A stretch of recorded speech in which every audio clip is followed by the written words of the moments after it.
Hi, this is Cute Goldfish and welcome to very simple pre-flop mastery for 6-max no limit hold'em. The aim of this series is to help new players NL50 and below to fix the easiest leaks. So the easiest leaks are usually found pre-flop and it's in the opening ranges and how we adjust and steal the blinds. So the first position I want to work on is the button. Everybody knows that the button is a very important position because we get to be in position on the flop and to take away the pot with a c-bet.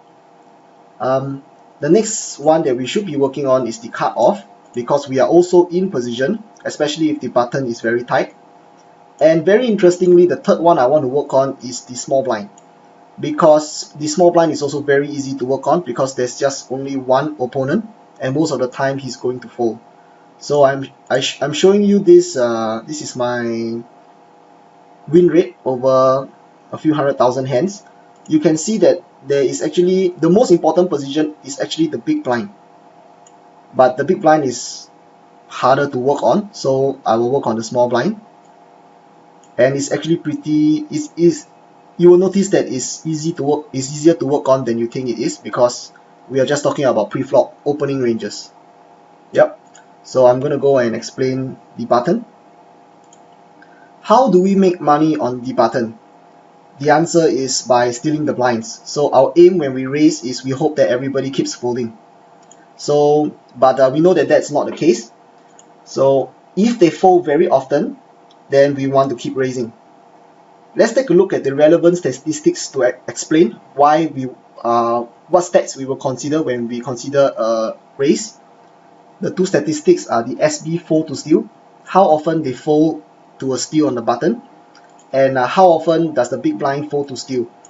And you will notice at stakes NL25 and below, they tend to be tight, especially on Zoom and Rush Poker. So these numbers are very high because they fold a lot. So this is the calculations. So one problem is that they don't always fold. So we want to find out how often we need them to fold.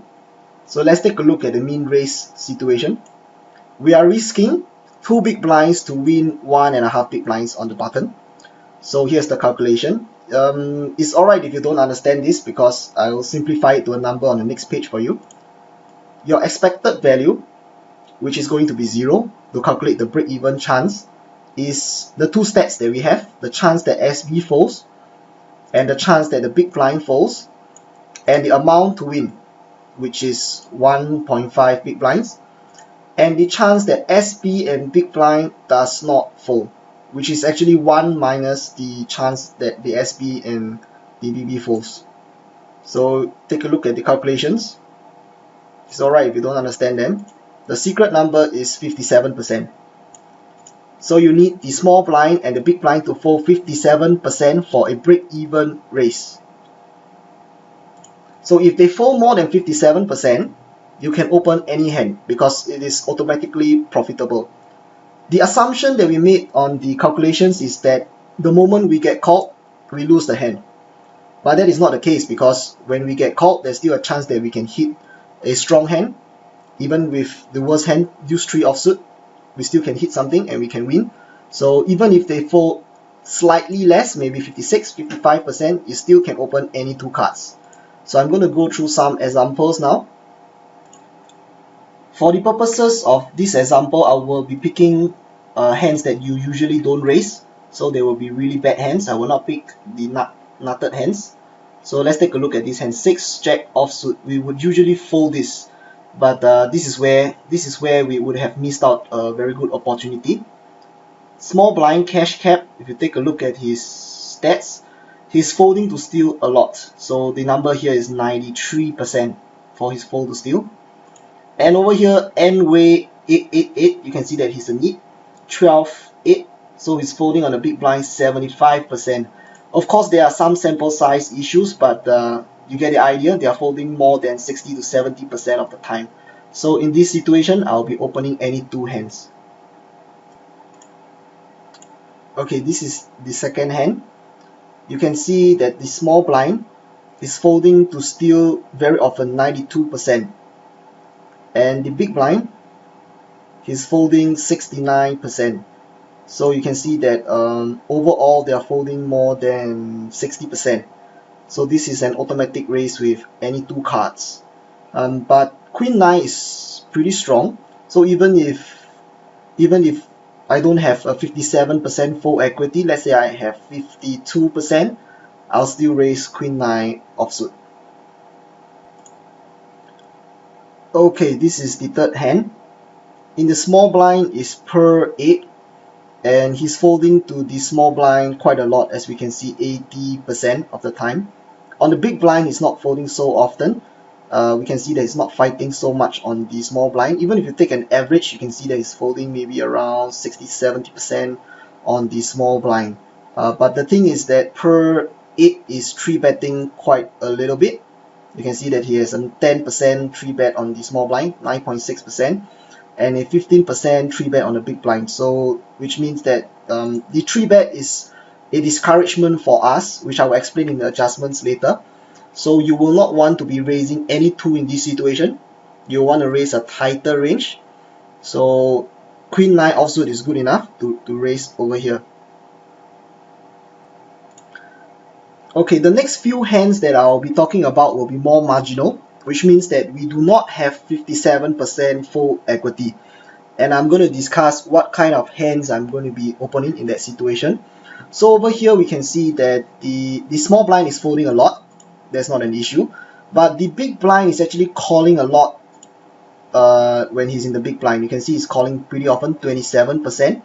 And you can see his statistics. In the big blind, he's actually calling still 40%. So we are going to get called pretty often here, and we are going to see a flop. So we can no longer assume that this is a case where we can open any 2. And I'm going to structure a range that I'm going to be opening here.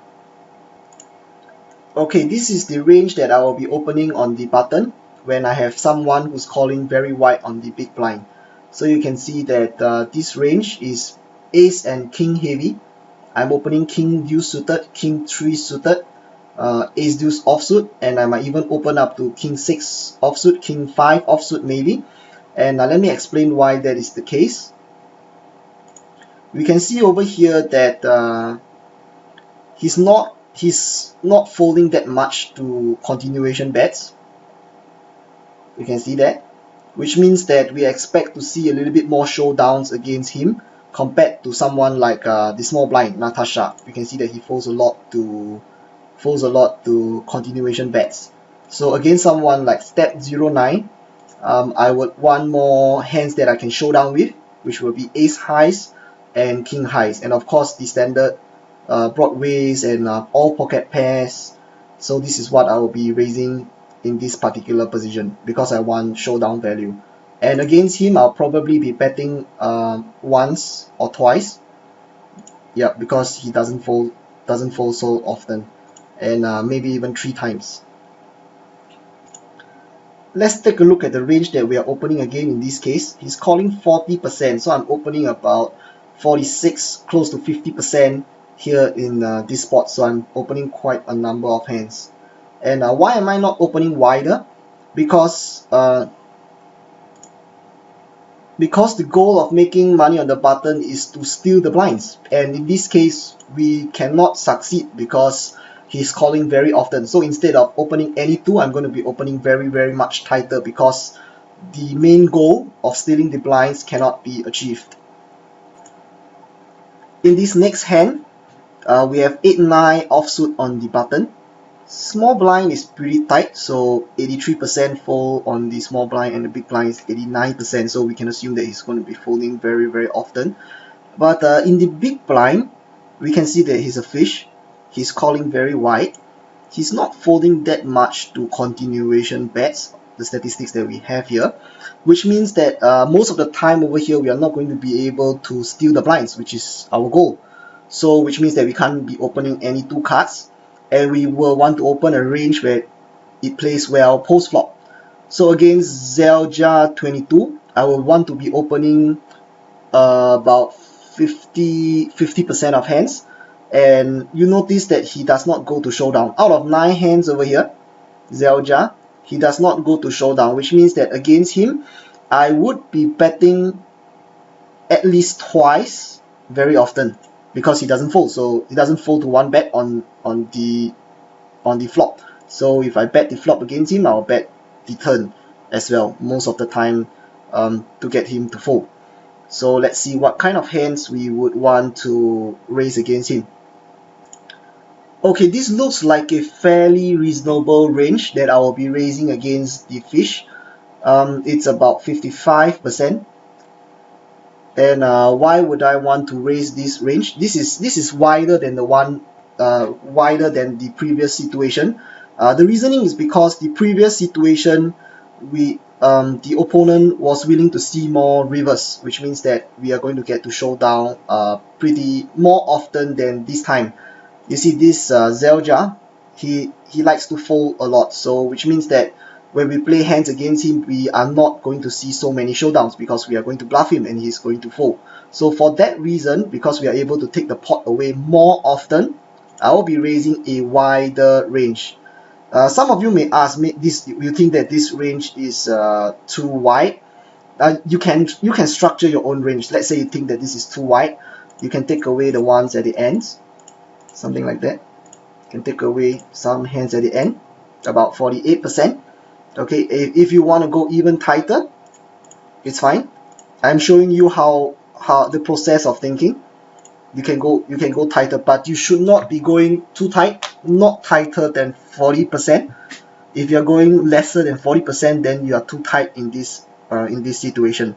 So the purpose of showing you all these hands is so that you can adjust your ranges. Okay, now I'm going to show you a few hands where I have folded, and I'm going to explain why. Now we have 4-10 offsuit on the button. It's one of the worst hands possible that you can get. Let's see how bad that really is. 4-10 offsuit is here. So you can see that it's at the 80th percentile. So it's as good as the bottom 20% of hands. And let's look at the small blind. He has a 79% fold to steal, and in the big blind he's also pretty tight. He's folding in the big blind 73% of the time. If you look at this and if you do some calculations, you will realize that 79% times 73%, you have a 57% fold equity. So if you just look at these two statistics, you would think that this is a race. However, in the small blind timekeeper, he's actually 3-betting me a lot.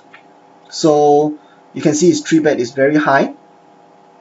And at the bottom here, I have his statistics. He's 3-betting me when I'm in the small blind 37.9% of the time. Sorry, I mean when I'm in the button, he's 3-betting me very wide, close to 40% of the time. So for this reason, I will not be raising so wide. I want to be raising a range that I can defend against him. So let me show you a range that I will be raising in this situation. Okay, this is the range that I would be raising against this opponent. So you can notice that compared to the previous ranges, I do not have King 5 suited, King 4 suited, King 3 suited, and I have less of the kings over here as well, but I still have all the aces. You always raise any ace on the button. They're always good enough. Why am I not raising King Deuce suited? Because most of the time against him, I'm not going to see a showdown because he's pretty aggressive, and I'm also pretty aggressive to take the pot away from him. And let's take a look at his stats. If you take a look at his aggression, he's c-betting a lot on the flop and the turn, very high aggressions. So, and his win to showdown is 19%. So against such a person, he's just betting so much that you won't. The hands like King Deuce suited drop so much in value because you don't go to showdown. And I want to be able to defend a very good range against him because he's 3-betting so much. So this is how it looks like. This is how the range looks like. It's one of the tighter ranges when I'm playing against someone that's 3-betting me a lot.